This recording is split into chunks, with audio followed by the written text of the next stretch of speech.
Hello, আসসালামু আলাইকুম viewers. আর একটি নতুন ভিডিও নিয়ে আপনাদের সামনে উপস্থিত হলাম।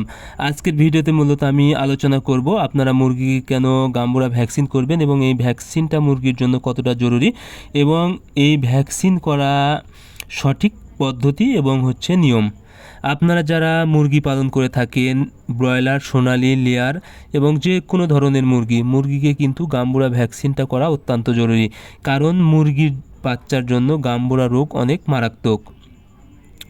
এই রোগটা মূলত 15 দিনের বয়সের পর থেকে 40 দিনের মধ্যে সব থেকে বেশি হয়ে থাকে এবং মুরগি এই সময় বাচ্চা অবস্থায় থাকে, যার কারণে এই রোগে মুরগি আক্রান্ত হলে প্রায় 50 থেকে 60% মুরগি মারা যায়।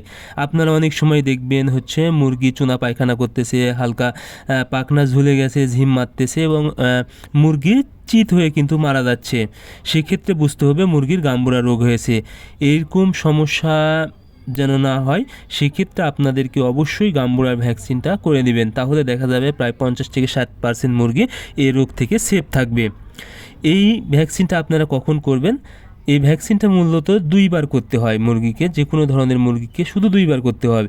একটা হলো 11 দিন অথবা 12 দিন বয়সে এবং একটা হলো 18 দিন অথবা 19 দিন বয়সে। আপনারা যদি 11 দিন বয়সে করেন এবার তাহলে যে 18 দিন বয়সে করবেন এবং 12 দিন বয়সে করলে 19 দিন বয়সে করবেন। আপনারা যদি এই 2টা ভ্যাকসিন করতে পারেন গাম্বুরার, আপনারা যদি কম মুরগি হয় তাহলে 300 ডোজের ভ্যাকসিন কিন্তু আছে ইনসেপ্টা কোম্পানির, সেক্ষেত্রে আপনারা এই ভ্যাকসিনটা ব্যবহার করতে পারেন এবং 500 ডোজের আছে, 1000 ডোজের আছে। আপনাদের যে সংখ্যক মুরগি সেই সংখ্যক ভ্যাকসিন আপনারা নিয়ে করে নেবেন, তাহলে কিন্তু মুরগিকে এই রোগ থেকে রক্ষা করা সহজ হয়ে যাবে। এবং আপনারা যখন ভ্যাকসিন করবেন, যদি ভ্যাকসিনটা চোখে ব্যবহার করেন ফোঁটা করে, তাহলে কিন্তু প্রতিটা মুরগি ভ্যাকসিন পেয়ে যাবেন, সেটাতে শিওর হবেন।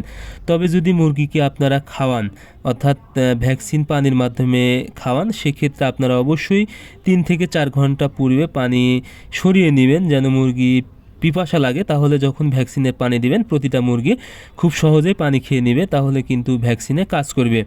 এবং ভ্যাকসিন দেওয়ার পরে আপনারা অবশ্যই একটি ইমিউনিটি বুস্টার, বিশেষ করে লাইসোভিট এই জাতীয় ওষুধ আপনারা ব্যবহার করবেন, তাহলে এই ভ্যাকসিনের কার্যক্ষমতা বৃদ্ধি পাবে। এবং আপনারা অবশ্যই ফ্রিজ থেকে ভ্যাকসিন সরবরাহ করবেন এবং কোনোভাবে আইস ছাড়া, অর্থাৎ বরফ ছাড়া ভ্যাকসিন সরবরাহ করবেন না, কারণ যখনই অতিরিক্ত গরম হবে তখন কিন্তু ভ্যাকসিন নষ্ট হয়ে যাওয়ার সম্ভাবনা থাকবে।